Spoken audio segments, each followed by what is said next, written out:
You. Don't forget to subscribe to the YouTube channel, BarrelUp Podcast. Follow us on Instagram, BarrelUp_baseball. Follow us on Twitter, BarrelUp Podcast/baseball. Like this video. Comment down below. You see this bar right here? That's a subscribe button? Yeah. Click that. And most importantly, don't forget to turn on your notification post, that bell. Everybody feels pressure at one point, whether it be in life or in sports, especially in the game of baseball. Jose Altuve is a perfect example of a player going through a lot of pressure right now. Just yesterday, he was playing against the Yankees as Houston was in the Bronx, and the whole team got booed. But no one heard it more than Jose Altuve. He was throwing the F word, you suck, boo, throughout the whole game, and that got to him. Today, John Means from the Baltimore Orioles felt some other type of pressure, good pressure. Pressure in the way to finish off a no-hitter in the 9th inning, which he did. Congratulations to you. But there's no player in the game of baseball, right? In the game of baseball, that is enduring more pressure than New York's very own Francisco Lindor. Yes, it rings a bell, right, guys? He just signed a mega $1 million contract with the Mets for $341 million. With that type of contract, you're expected to produce every day. You're not perfect. Good evening, everybody. Welcome to BarrelUp Podcast. My name is John Carlos. I am your host. As today, I'm going to dive into Francisco Lindor's struggles. Francisco Lindor, Mr. Smiles, is arguably the best shortstop in baseball, right? Let me take a drink. You know why? Because what I'm about to say might hurt somebody. Francisco Lindor is sucking right now. He's not hitting. He's in his head. And the Mets have taken the executive decision to fire the hitting coach, Chili Davis. Is that the answer? Is that the reason why Francisco Lindor is not hitting? Wrong. That's not the answer. But it's always a finger to be pointed at, either the manager or the hitting coach, etc. You name it. I understand it coming from an executive order or an executive decision, right? If I'm a GM for the Mets, or if I'm the owner for the Mets, we just contracted this player for $341 million over 10 years, right? For the next 11 years, we are, as a Mets franchise, we're supposed to pay this player $341 million. So the next thing is for him to produce.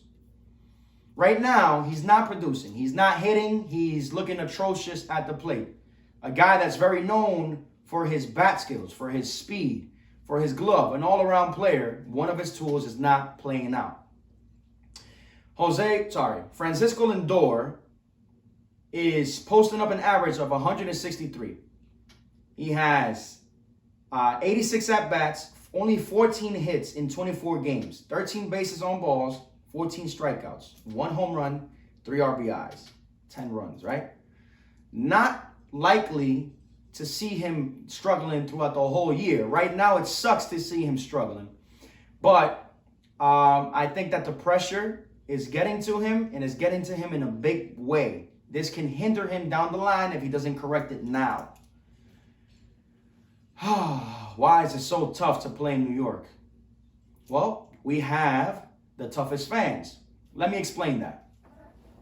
So as a player in New York, whether you play for the New York Knicks, the New York Yankees, the New York Mets, etc., you're going to hear it from the fans. You're going to hear it very positively. If you go 4 for 4 chances at bat, you get 4 hits, you're the best. Now, if you go 0 for 4 the next day, you're the worst, right? We have to note that Francisco Lindor is coming from the American League, predominantly fastball league, where pitchers are trying to beat the hitters with the fastball, right? In the National League, you see more of the off-speed stuff. You see more of the breaking pitches. You see the nasty curveballs like Kershaw. So it's a little bit of a different dynamic, I would say. Not putting up an excuse as to why this is why he's hitting. This is just a factor into why he's not hitting. Takes a drink. I mean, I have to take a drink because one of my favorite players isn't producing. So what I'm saying is going against all odds. I am saying that he is going to have a favorable year. Why? Because history tends to repeat itself. History tends to repeat itself. What do I mean by that? The guy has hit throughout his whole career. This is his second negative stint or quote-unquote slump where he doesn't hit the baseball as he is accustomed to, right? But he did get out of the first one. What are the chances that he gets out of this one? The chances are close to 100%. We, as New York Met fans, have to give the guy a break. Like the Mets are giving him a break right now, taking him out of the second game of the doubleheader against the St. Louis Cardinals. Yes, give the guy a break. It's very early in the season, only 25 games until today's day. There's 162 games in the Major League season. There's over 400 or 500 at-bats that a regular player that plays every day gets. We're going to judge him in 86 at-bats? I get it. It's New York. It's New York, where you have to produce. Let me tell you a little bit as to why he's not producing. I already said the league change. The mega contract for a 26-year-old, right? I have something against these mega contracts because it just puts that pressure, that aspect of pressure to a player. Do it for 7 years. Do it for 100, 200 million, $300 million. I would be shitting in my pants right now. Psych. I'm going to tell you why he will get out of the slump that he's in. Right now, he's pressing. He's trying to do too much. I would be trying to do too much as well if I had that much money on the table, that much of a responsibility leading a team, right? He's pressing. He's trying to literally hit the outside pitch to right field. He's pulling. He's sticking his butt out, and he's out in front on most pitches. Those are all little adjustments that a hitter must note and make. Does it take one day to do it? Hell no. Does it take a week? Maybe. Or does it take a whole month to actually understand that you're doing something wrong? Of course it does. Of course it does. You're facing major league pitchers, and there's major league hitters, of course.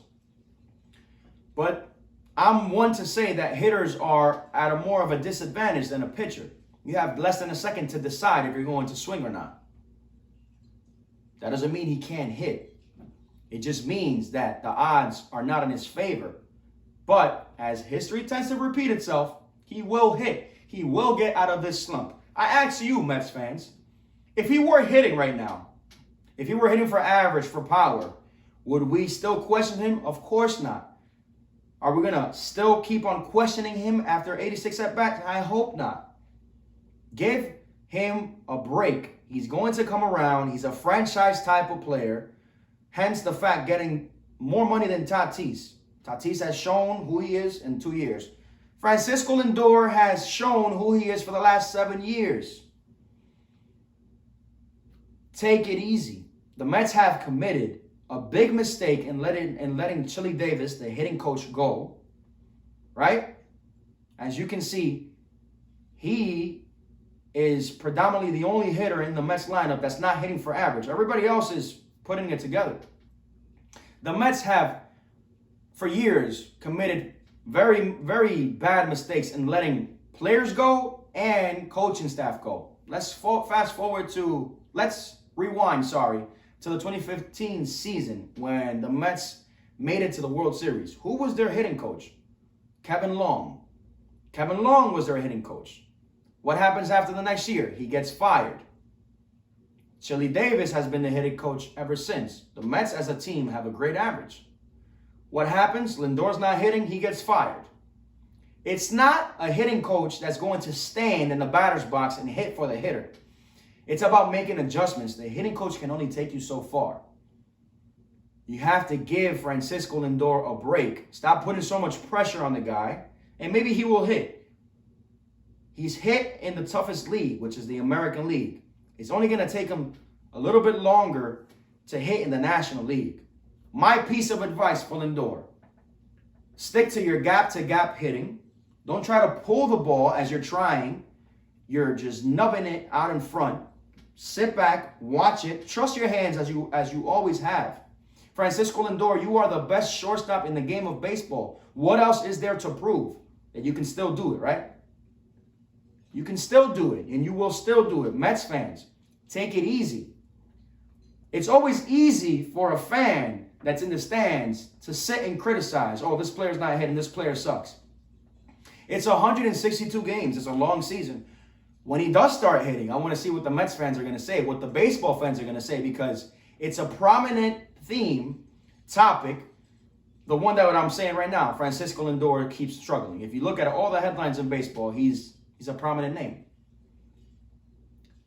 Moral of the story, pressure makes diamonds, and Lindor was made to shine. All this pressure that's mounting up, he's going to turn it around. He's going to make it into something tremendous for the Mets and for his career. Again, only 86 at-bats, and we're already doubting him for the whole season. A player that has hit for average on both sides of the hitter's box, righty and lefty. A player that can change the game from one moment to the other. A franchise player. He has to lay off of the curveball. He's a very good fastball hitter. Lindor, you're a very good fastball hitter. Look for your pitch. Don't let the pitcher look for his pitch. You're pressing too much, trying to do too much, and I get it. It's a lot of money, so you have a lot of pressure to produce. Go back to your fundamentals. Go back to hitting the ball the other field. If you have to bunt to get out of this slump, go ahead and do so. Go ahead and do so.